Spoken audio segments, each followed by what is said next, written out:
another game. This one is called Thomas Was Alone. Dealing with blocks and squares and shit.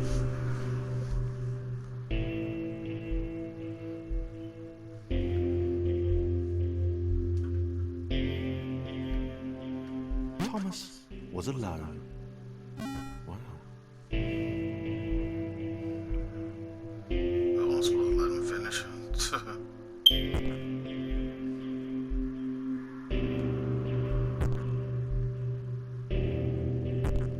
Thomas decided to start listing his observations for posterity. 1. The whole alone thing. 2. Portals. They led somewhere. He'd yet to work out where. 3. Falling. Thomas was absolutely fantastic at falling. He was almost as good at falling as he was at observing.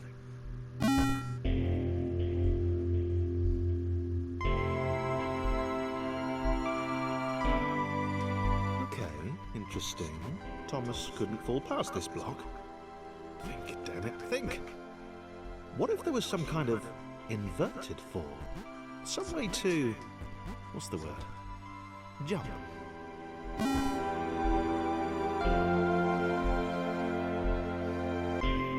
A big jump. But Thomas noted there was no real danger in missing it. The world didn't want him to fail here. It was pushing him, but gently.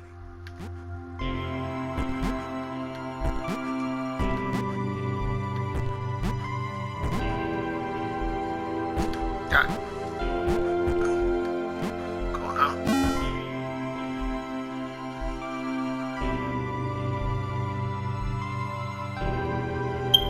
This all seemed a little dangerous. The world was not to be trusted. It was unstable, and it seemed to Thomas that it could let him down at any moment. He was starting to suspect it might even be doing it.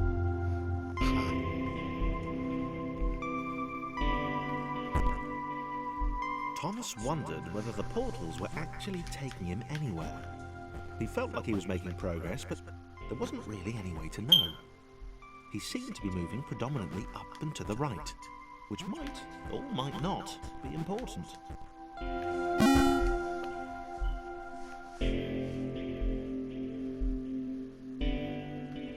It might have been paranoia again, but Thomas could have sworn the world was becoming more complicated. It always seemed to be one step ahead of his skills. It had been designed just for him. He wondered why. Was the world testing him? No, too obvious.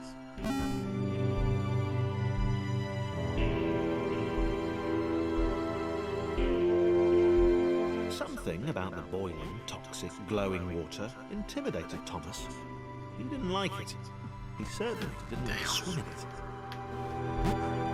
He made another mental note. 4. Water. Not good. To be avoided.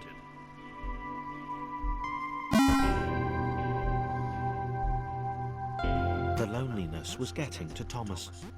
No amount of observation or obsessive note-taking could combat that.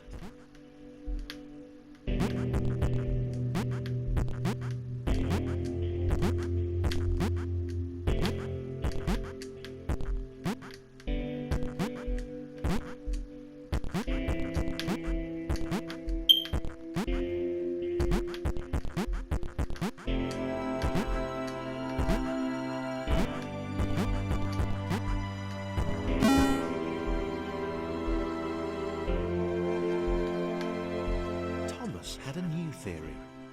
The world was training him. He could feel himself getting smarter. There was the mental list to consider. Over the minutes and seconds since his spontaneous generation, he'd become a pretty skilled jumper. He was evolving. He just wished he had someone to share it with.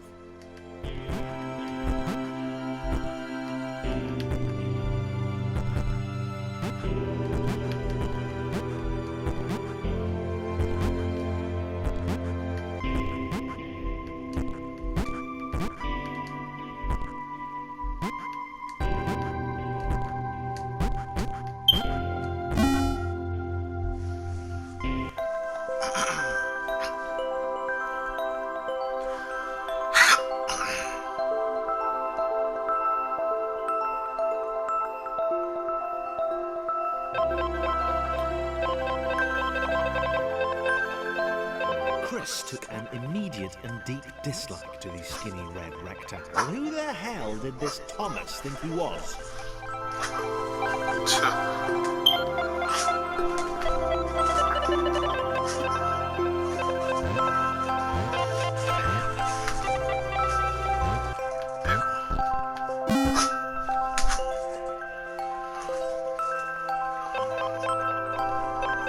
Chris had been doing fine. He wasn't the highest jumper, but he'd held his own. He'd even been graceful at times. Well, not actually. Not technically graceful, that's the wrong word, but, you know, fine. There was that skinny little runt leaping about like he owned the place.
Okay, this was more like it.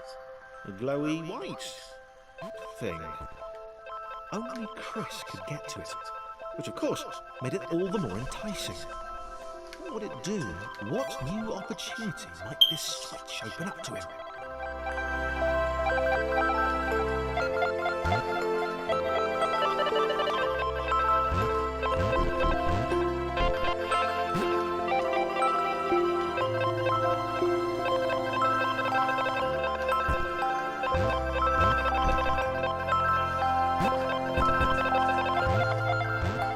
Grace. Another chance for Thomas to jump slightly higher than Chris. How fortunate. Seriously, this made the whole switch pressing thing entirely worthwhile.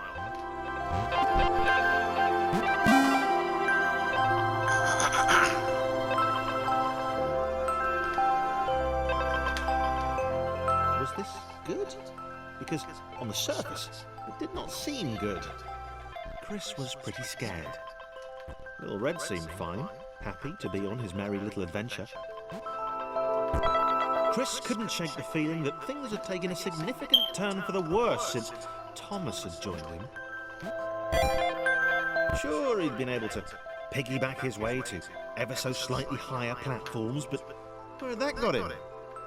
Well, to ever so slightly higher platforms, which was sort of his point.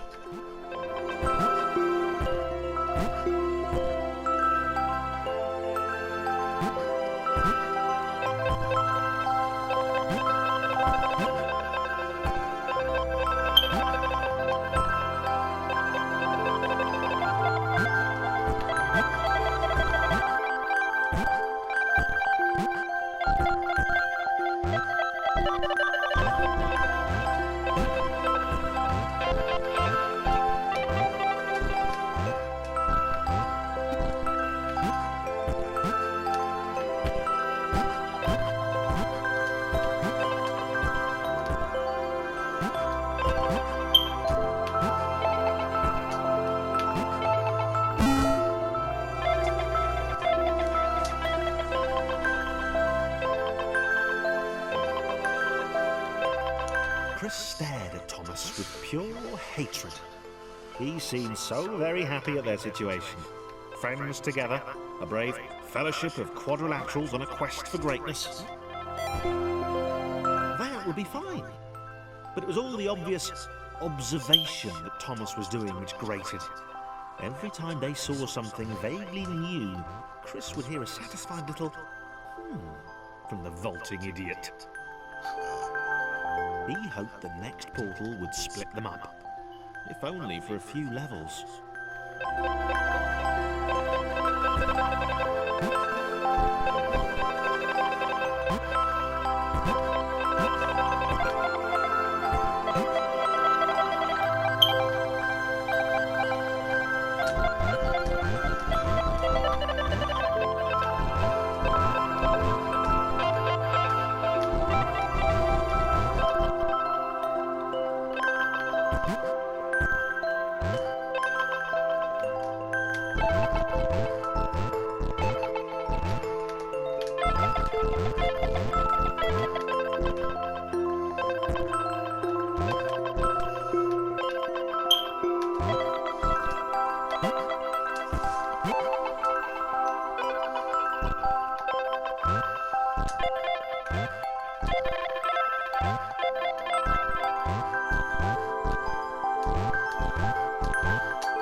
John knew.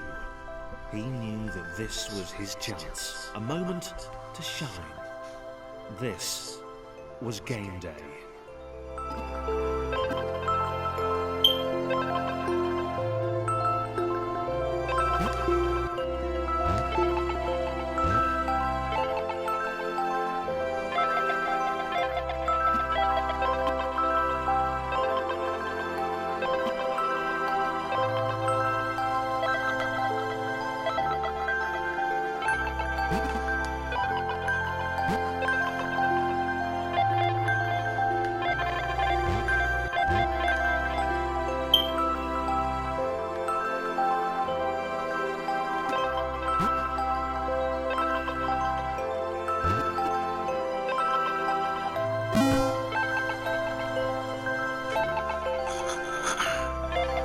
This would not do. John needed room to show off his exceptional skills. As it was, he was trapped on the wrong side of these little dot things. Where'd they come from, anyway?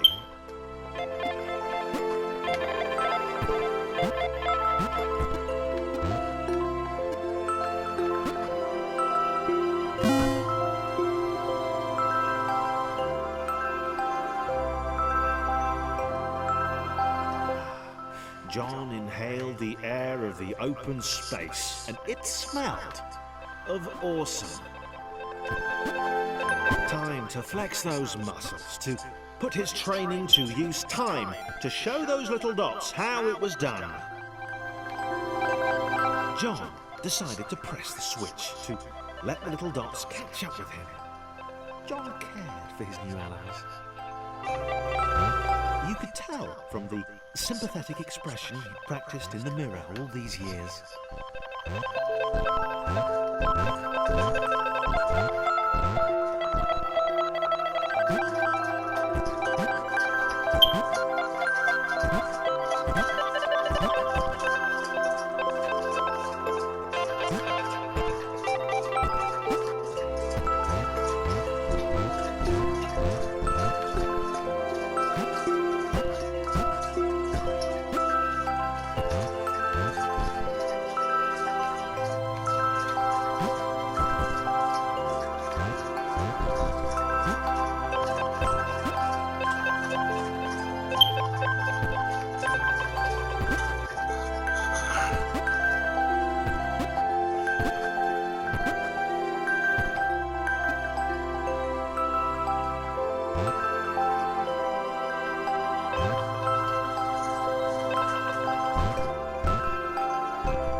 John was happy to keep helping.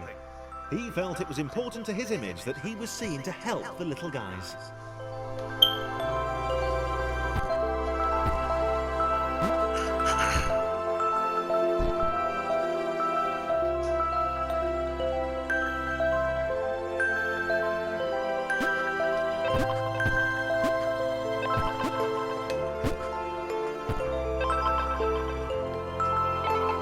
He didn't mind them so much either. The red one, Thomas, had a charming way of applauding every time John jumped. The angry orange one was less immediately likeable, but his unremitting cynicism and tutting amused John.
Yeah,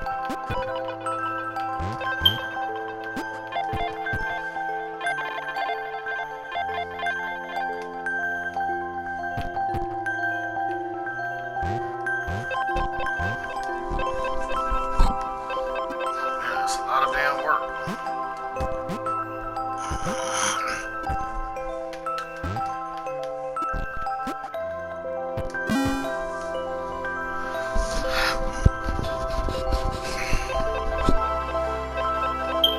This was interesting. A floating target. This would require coordination, balance, and timing.